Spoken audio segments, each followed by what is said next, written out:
I am fatigued even now, ashamed to sit in those government cars. Because when you sit like this, when you dress smartly, our money. When you drink water, our money. Because the citizens are aware that we are eating their money.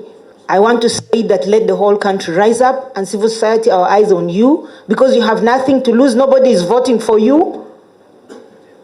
Those people, even me, nobody is voting for me. It's only one person who votes for me, President Museveni. Now, I am joining you in the fight. Let's call them out. Even now, they've lost confidence. When you tell them that there is money for PDM, they say, ah. When you tell them that we're going to build a standard gauge railway, they say, ah. So I want to say that these corrupt people, let's name them one by one, tie them with a rope, and move them, parade them on City Square. I'm the corrupt person, here I am, I'm the corrupt accountant. I can assure you this corruption will stop. Omusumba ye n'asaba n'agamba bagawugule gagende wakutuvuma 13 era mbyagalira ddala pulezidenti wange betwasaba bajje batusabire tebakoze eki tebalabise. Parliament is not a platform for business. It's a place where we talk about issues that concern the common person. Kabaka yazala emiyupi ne basakanya. Kabaka yazala mara mtaa, kabaka yazala pincha. Nze ndowooza nti ekibiina kyetaaga mpuuga.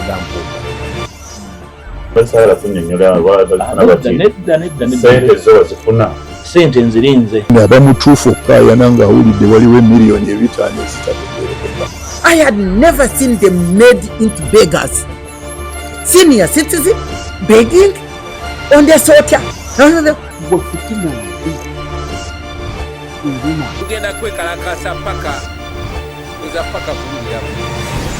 Have to stand, but allow me observe the protocols.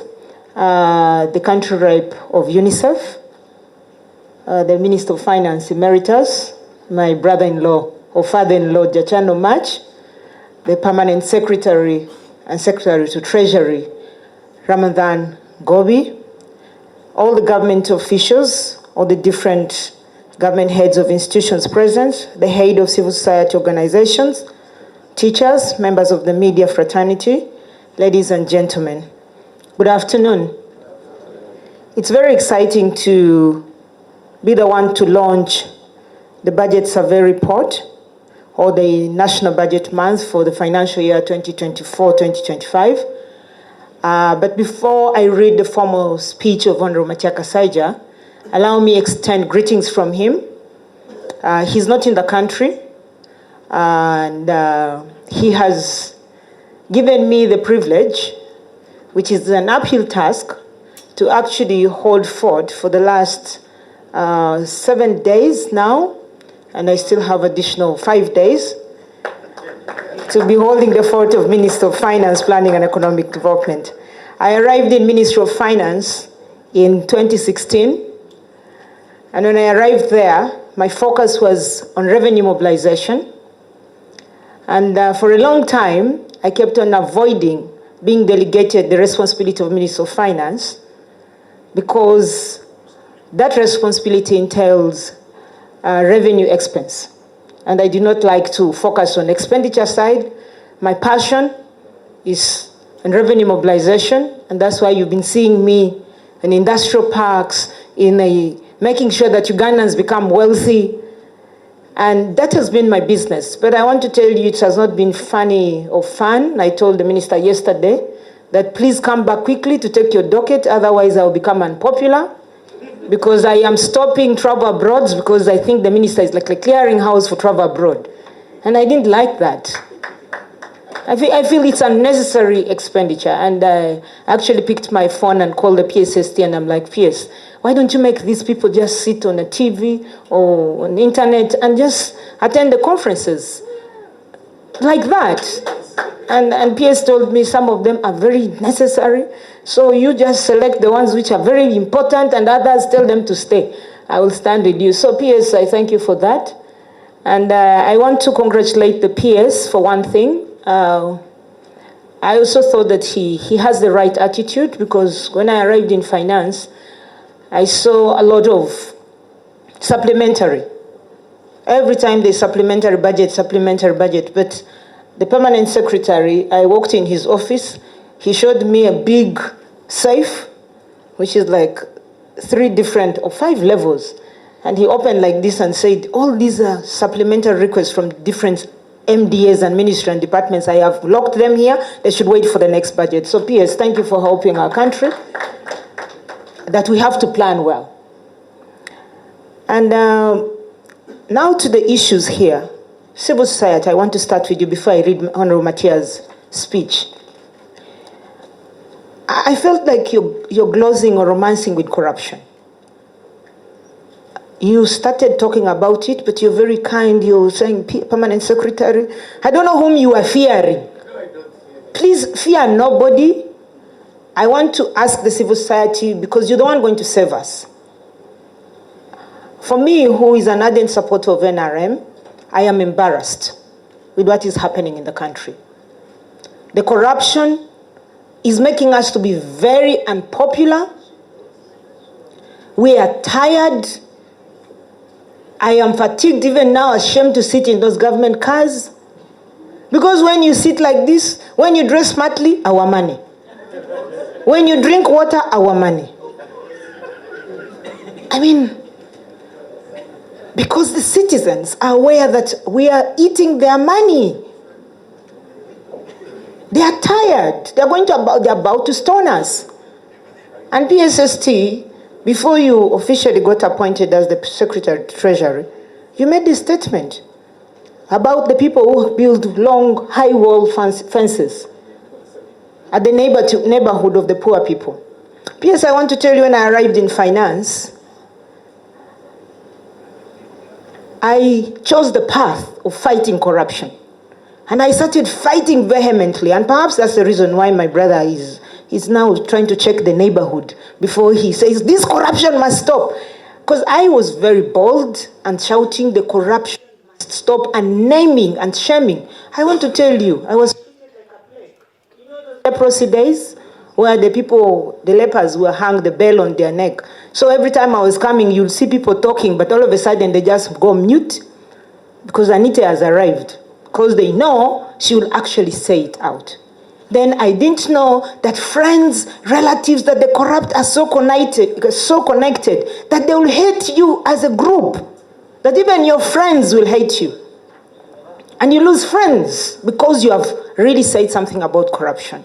But friends, fellow citizens, as we launch this budget, I want to say that let the whole country rise up, and civil society, our eyes on you, because you have nothing to lose. Nobody is voting for you. Those people, even me, nobody is voting for me. It's only one person who votes for me, President Museveni. Now, I am joining you in the fight. Let's call them out. What is it?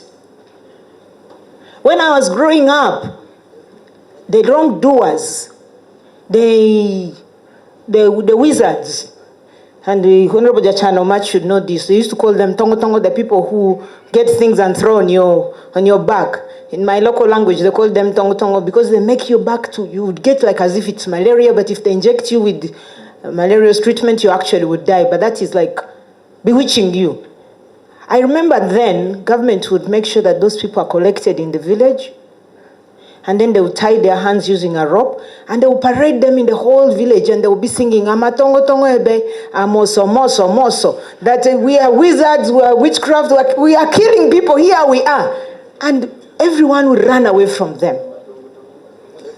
So I want to say that these corrupt people, let's name them one by one, tie them with a rope, and move them, parade them on City Square. I'm the corrupt person, here I am, I'm the corrupt accountant. I can assure you this corruption will stop.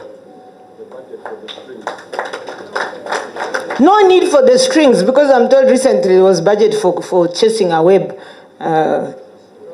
locusts, 1 billion, and they say, Anite, why are you asking this question?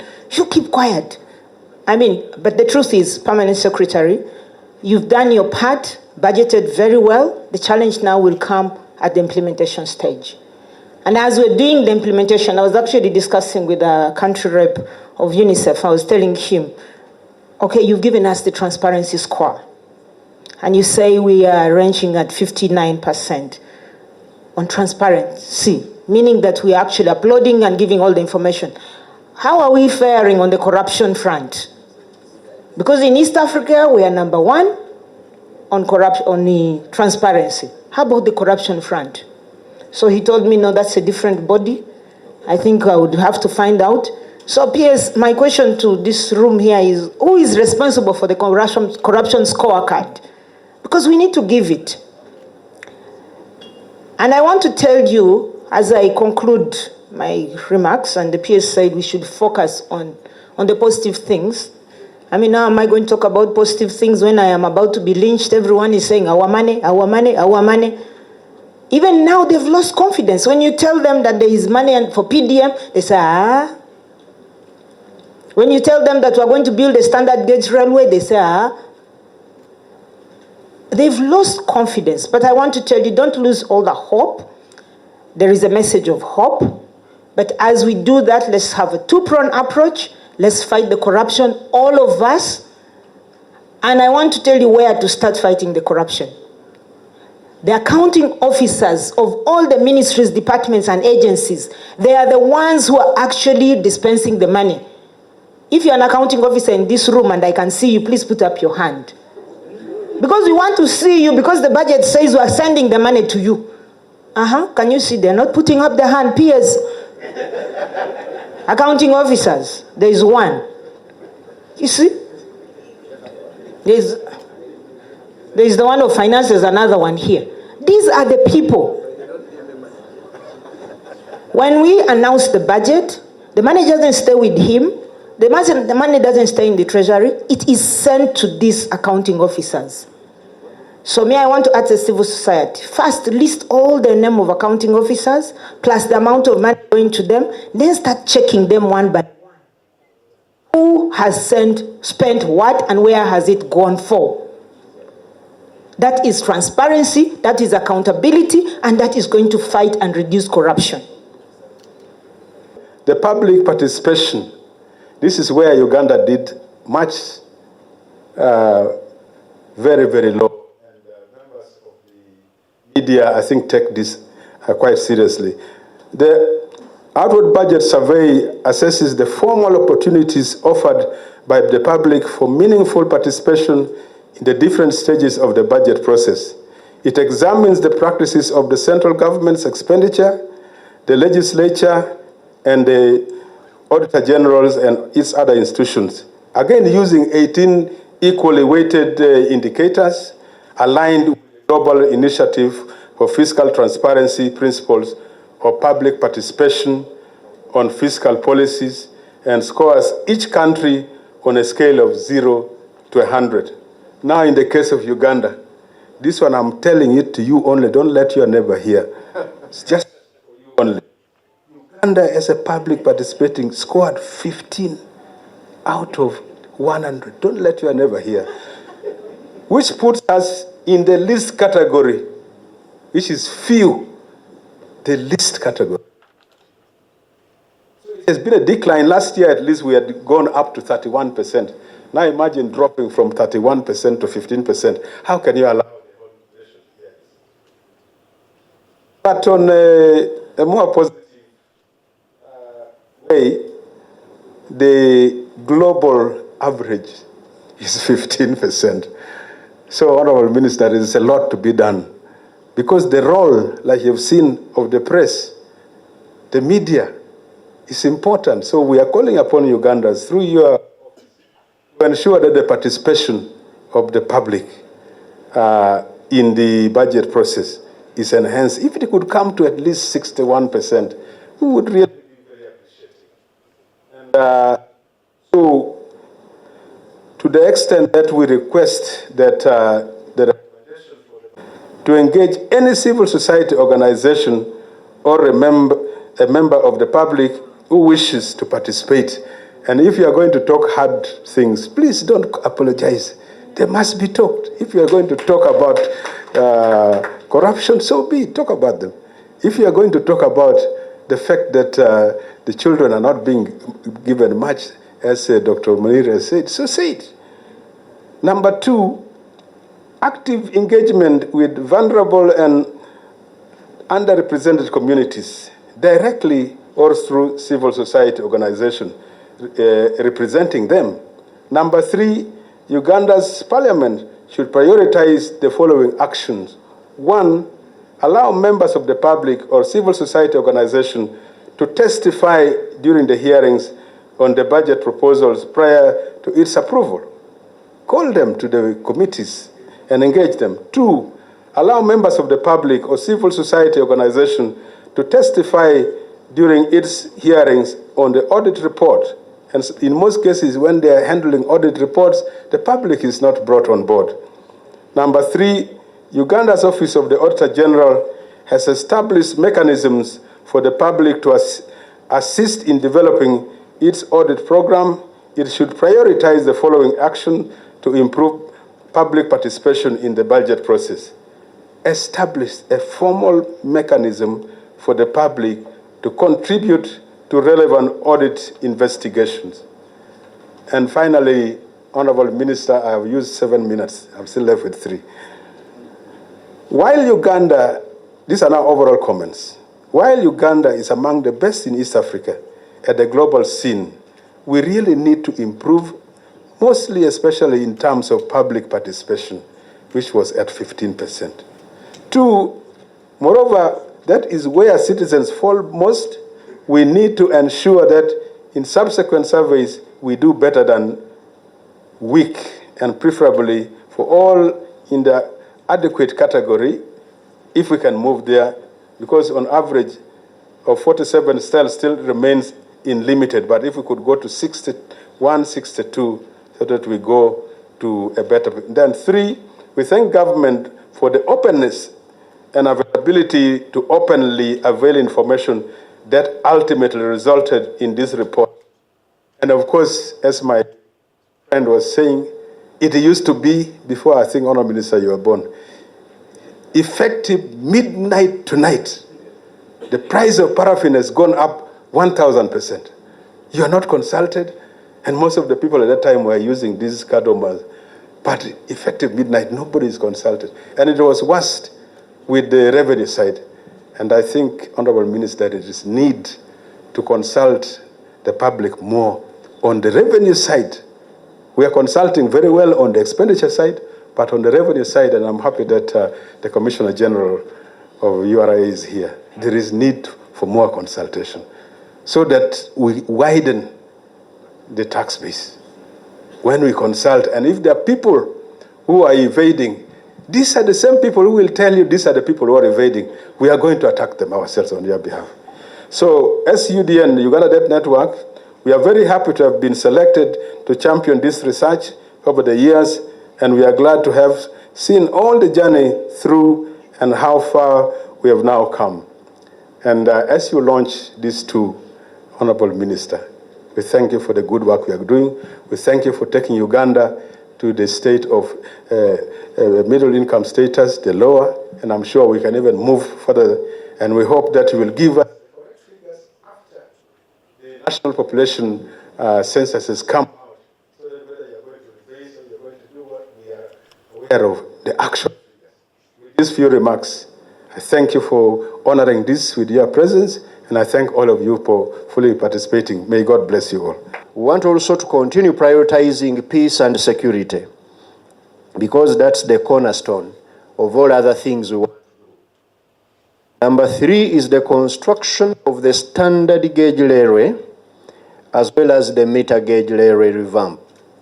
We are revamping the meter gauge. Those who are living on the line, you see the kind of work ongoing.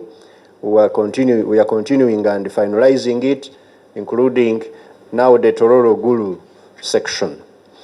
But also we are starting the SGR. Very soon you will see government signing the works beginning. Number four, we are investing in wealth creation initiatives, such as the parish development model. We are continuing with the funding a Myoga, agricultural credit facility. We are also supporting micro businesses by giving money to various circles through the Microfinance Support Center.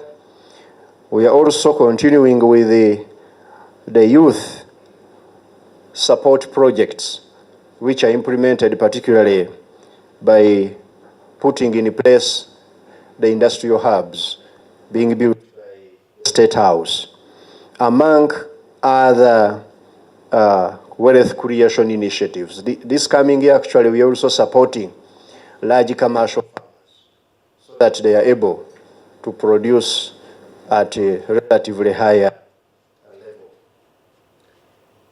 The other priority is maintenance of the existing infrastructure. We've scaled down a bit on building new roads and maintain already the big stock of tarmac roads we've put together, and also those dry weather roads we have across the country, so that they are well maintained. We are also prioritizing science, technology, and innovation to propel the knowledge economy, among others. Now, these priorities are in support of the key growth drivers that are going to help us grow the economy tenfold in the next 15 years. We have already put up a strategy. We have started to communicate to you. Very soon we shall also launch officially. And we all know what we are going to do in the next 1.5 decades of propelling the economy from about $55 billion to $550 billion in our lifetime. Now, by implementing these initiatives, government, and those initiatives are 5 of them, what we call the ATMs: agro-industrialization, tourism development, mineral-based industrialization, including oil and gas, science, technology, and innovation, or what we call the knowledge economy. Those are the 4 key areas which we have identified as ATMs. Now we have ATMs for Ugandan economy, which are going to give us money in the next 15 years. Agro-industrialization. You want to make money in Uganda, invest in there. Government will be supporting you. Tourism development. We want to propel that tourism industry to a $50 billion sector or program in our development agenda. You want to make money, invest in tourism development. Government will support you. We have our mineral-based industrial development. All these minerals we have, from gold to tin to phosphates and so many others, you know them. Uganda is endowed to the marrow. Plus oil and gas. You want to make money and you go in there, government will support you. You are an innovator, a young man somewhere, want to innovate and create new value out of intellectual property, out of thinking in another way, in a chaotic way, but very productive way. Government is going to support you.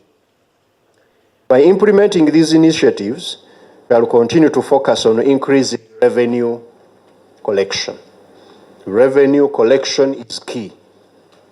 We are also continuing to control borrowing, especially for those things which do not add to these 4 areas we have talked about, plus, of course, the infrastructure. We are not going to be borrowing for them.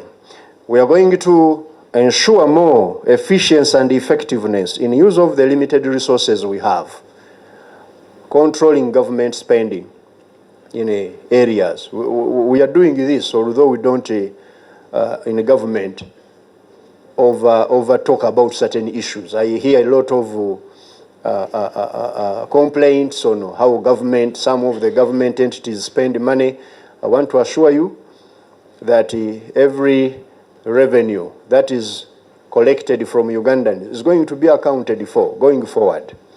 And we have a very good strategy for that, as you are going to learn in this month. So this National Budget Month, it is one of those areas we want to use to get to you, to understand that preparing a good budget is just one thing. But to effectively implement it, to achieve our set objectives and get the desired results is another. It requires effective engagement of the key stakeholders in the implementation. It requires effective monitoring and oversight of the budget so that we get accountability with the results, not accountability on paper. It is against this background that this Ministry of Finance, Planning and Economic Development, in collaboration with our budget transparency and accountability partners, some of whom are here in the room, we annually organize the National Budget Month, during which purposive engagements are undertaken to effectively communicate the budget. The government has walked this journey with the civil society organizations since 2018.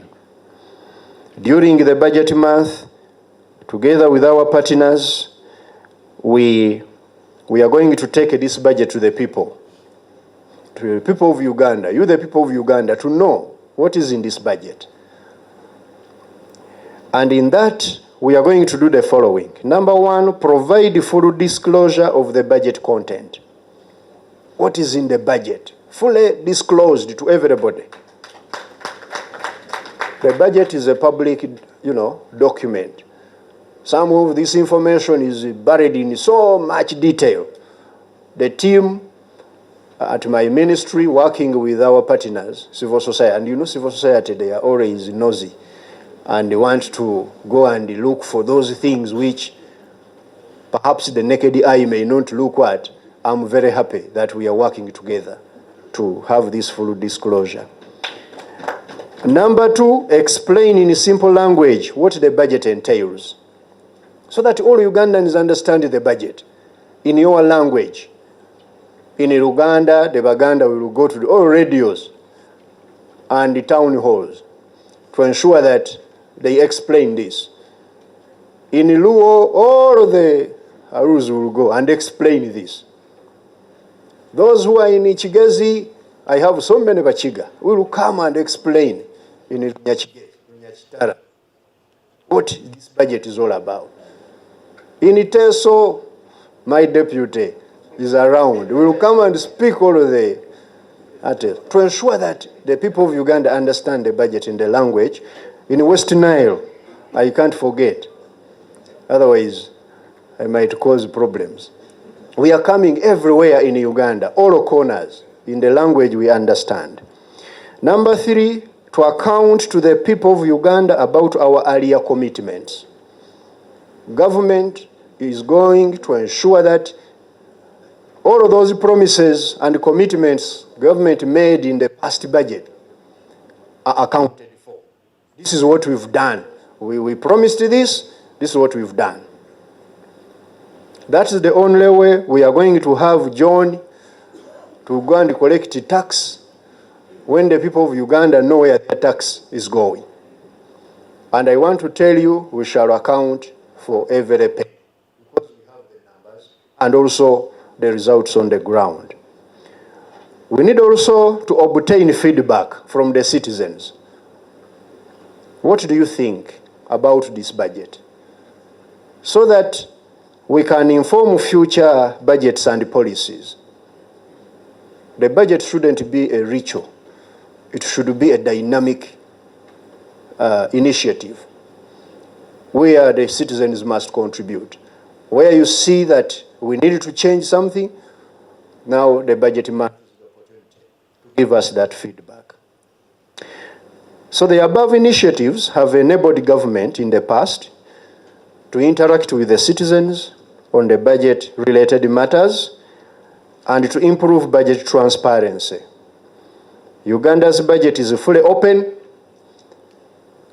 to public scrutiny, to parliamentary scrutiny, so that we can ensure accountability. And we want to continue that way, if not to strengthen it. Before I conclude, I should summarize for you the key activities we are going to implement during the month. In this year's month, budget month, which we are launching today, we plan to undertake the following activities. Number one, we are going to conduct a pre- and post-budget speech media engagement on topical issues on the budget and the economy. Omusumba ye n'asaba n'agamba bagawugule gagende wakati. Kumi n'asatu. Era mbyagalira ddala pulezidenti wange be twasaba bajje batusabire tebakoze eki tebalabise. Parliament is not a platform for business. It's a place where we talk about issues that concern the common persons. Kabaka yazala emiyupi ne basakanya. Kabaka yazala mara mtaa, kabaka yazala pincha. Nze ndowooza nti ekibiina kyetaaga mpuuga. Basaala kunnyonnyola sente zo zifuna. Sente nzirinze. Abamutuufu okkaayana ng'awulidde waliwo emiliyoni 5 ezitategeerekeka. I had never seen them made into beggars. Senior citizen begging on their soldier. No. Tugenda kwekalakasa paka kulira.